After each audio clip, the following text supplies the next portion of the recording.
So, you think you want to go overlanding with a couple of big dogs in a Jeep. Wait until after you see this and see if you still want to do that. Brian from Los Burros Overland pinged me, I don't know, it was probably a few weeks ago, and he asked, dude, why does your rig look so clean all the time? And to that, Brian, I say, have you seen me lately?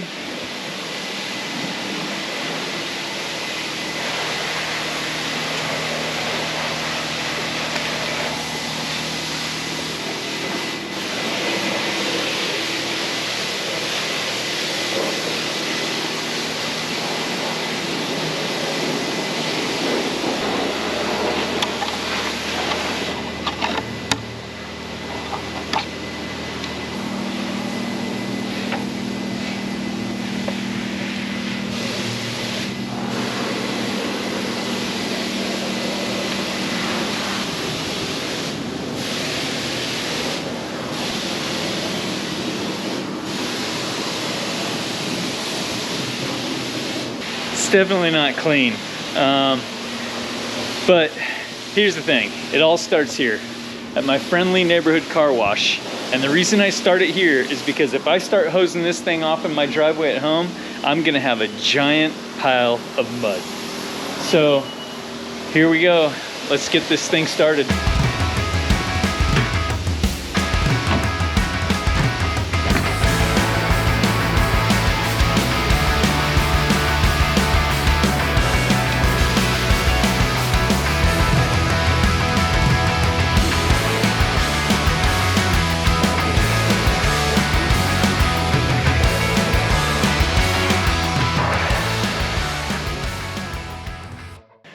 All right, so just dropped about 35 bucks at the car wash just to get the big gunk off. And you can kind of see where I'm at now. You still got a lot of chunks, I mean, not chunks, but stuff like this stuck on here. And if you look at the paint real close, you know, it's certainly not real clean yet, right? But again, that's better than having all that mud in my driveway. It's now just gonna take a little bit of hand scrubbing and a rinse, and it'll be pretty good to go. But you haven't even seen the inside yet. It's only been 2 weeks since you saw me pressure washing the Jeep off, and now I get to pick up cleaning where I left off. It's been a long 2 weeks, unfortunately. There's been some good news, some bad news, and then there was a mountain bike race I had to do last weekend, which was amazing, by the way. And then, you know, day job, and I literally worked until almost midnight to try and get that video for BlackRock out for you guys last night.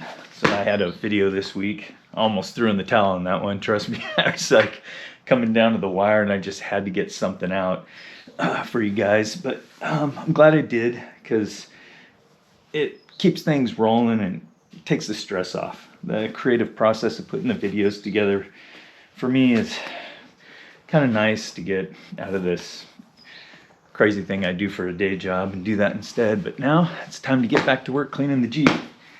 It's kind of funny, I'm going to clean it up and then we'll probably go get it dirty here in another week or so, but it's got to be done. So I'm putting on my crusty shoes, and it's probably going to be close to 100 degrees today, so I'm trying to get an early start. See if we can knock this out and maybe even clean the interior today, which is absolutely filthy.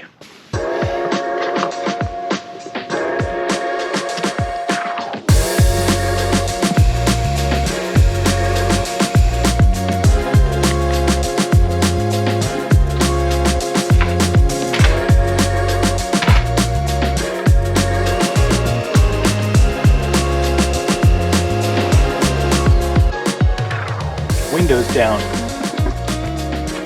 Nothing like pressure washing your interior.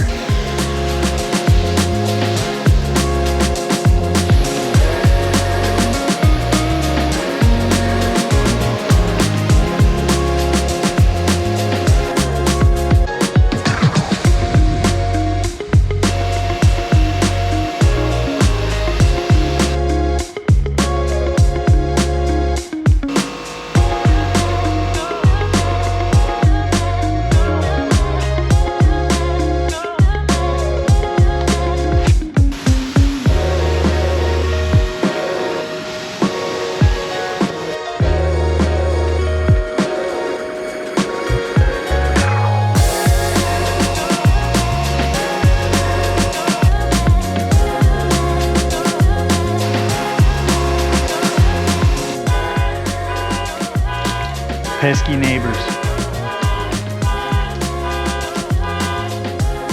One of the benefits to having a bumper mounted spare tire, I can actually wash my back door. Yeah.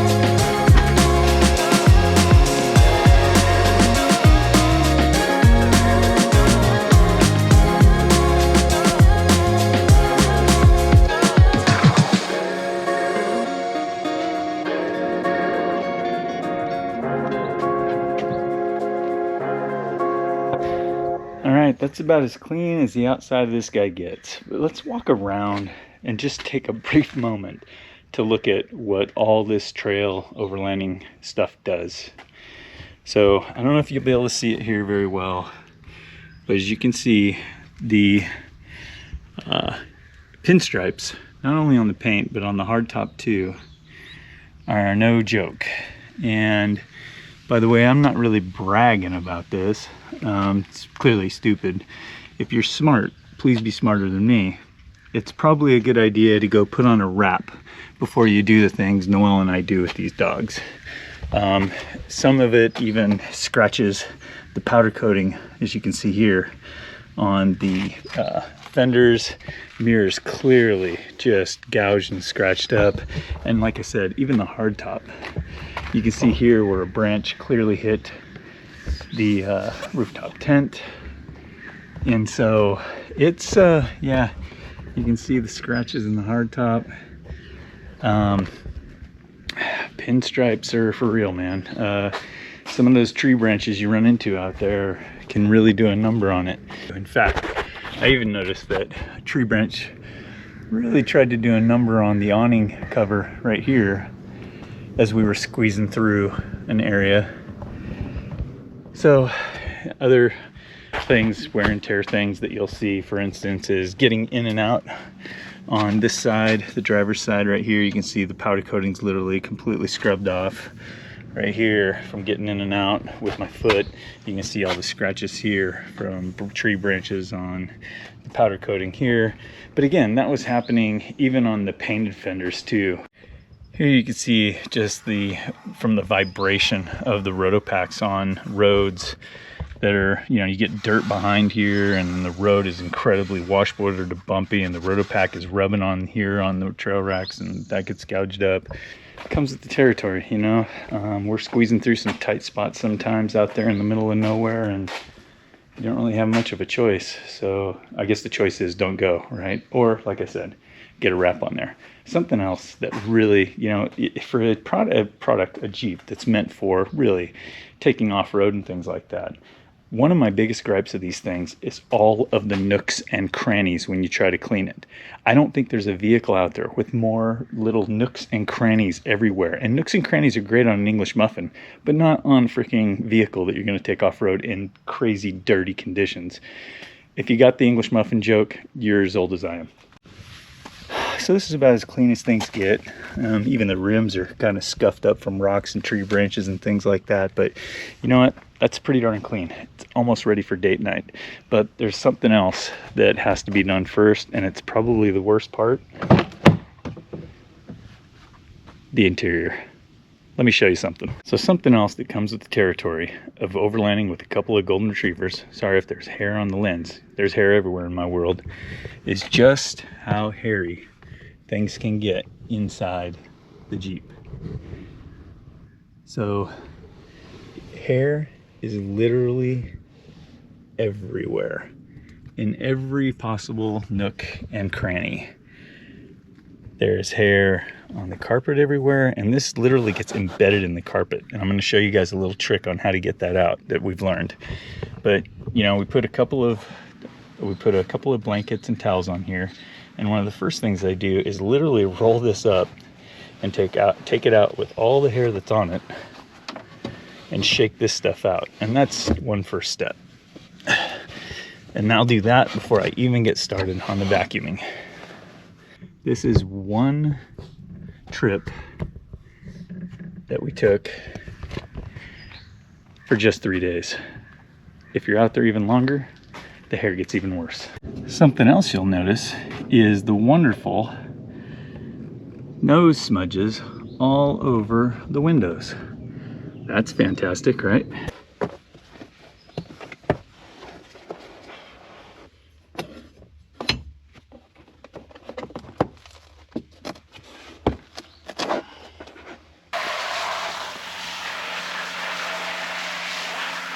Before I even get started on the interior, have you ever seen one of these things? I almost feel like this is an as seen on TV ad or something like that, but I think that's where I originally saw these. It's like a carpet rake. And for dog hair, oh my God, this is a game changer. The vacuum does an okay job, but the stuff that's woven in, and trust me, golden retrievers, I don't know how it does it. It's like each little hair has a mind of its own, and it just weaves its way into the carpet. This will rake them out. Now the front's not usually too bad because, well, frankly, the dog's right in the back. But as you can see, once I pull the mats out, there's still a lot of dog hair in here too. I'm not sure if you can see it with the glare and things like that, but yeah, there's a fair amount in here. So time to get started.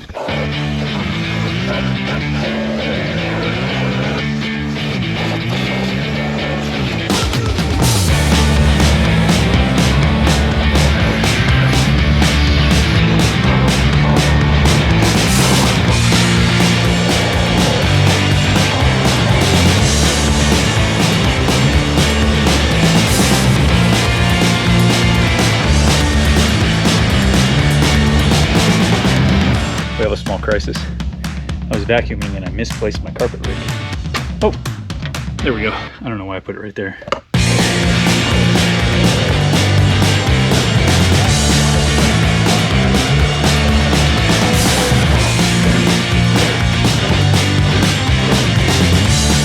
Yeah, if you don't have one of these rakes, I want to get one.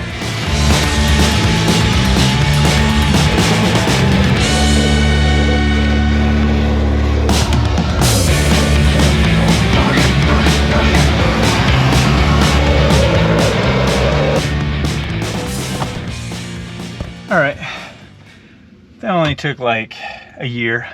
Yeah, it's gnarly. I think I just spent 30 to 45 minutes vacuuming, and it's not ready for date night yet because it is incredibly dusty in here. So we've got all the hair out. I'm not seeing much hair anymore, but there's still a lot of cleaning left to do on the interior. Let me show you what I'm talking about. Take a close look at the dash. It's pretty filthy. And even the visors, the touchscreen, yeah, that's pretty crusty. So yeah, we've got a little bit of wiping down to do. And remember, I still haven't even gotten to the windows yet. So what we have here is a bucket of nice, clean water. Not for long.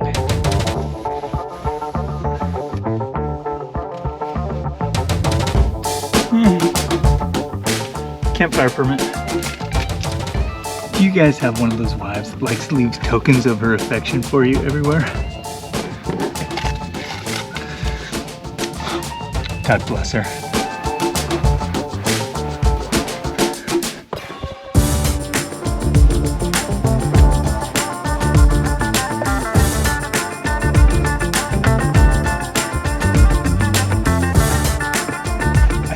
Dogs literally slobber all over the back of the seat. I'm about halfway done with the interior, but I'm just kind of like smearing mud around all over everything. So time to clean the bucket and try again. All right, finally, the snotty windows.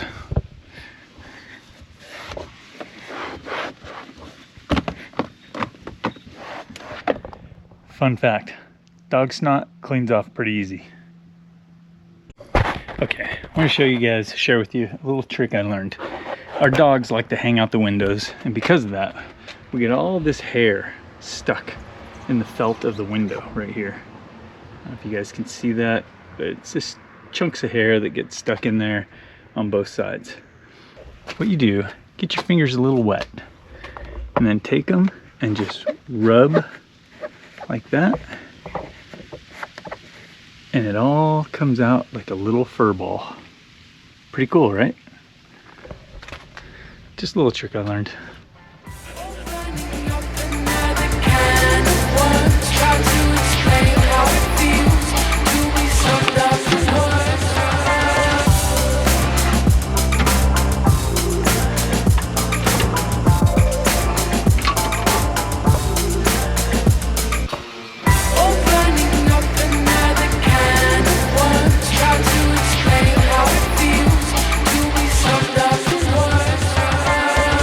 Yeah, that's always a tough spot on the Jeeps too.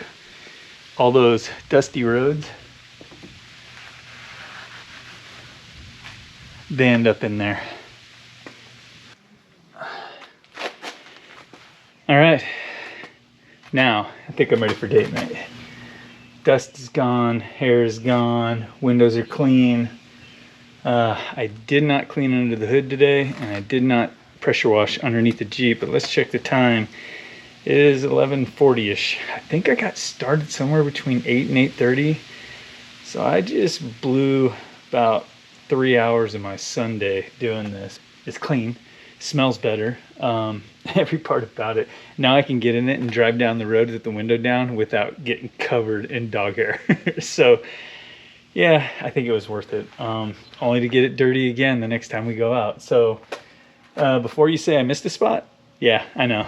It's never going to be perfect. There's just no freaking way. And I don't know if you guys caught this. I don't know if any other guys have had a problem with this, but this guy, I don't know if it snapped off or if it got hot. But that actually came unsoldered, and that is the rear window defroster. And it's something I never use, so I just really frankly don't care. But I probably should go get that fixed. Other than that, I think we're pretty clean. I've got now to clean up some of the stuff like the power supply, some other things, put the Jeep back together, put all the stuff in here so that it's just ready to jump in and go when we're ready. There you have it, guys. It ain't easy, but if you want to overland with a couple of hounds, this is what you got to do.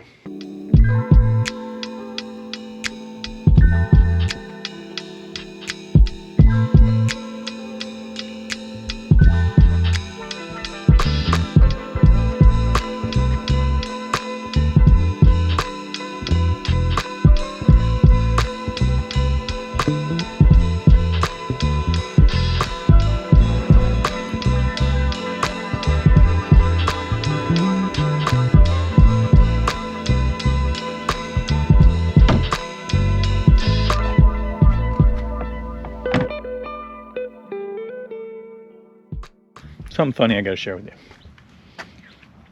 It's June, summertime, California,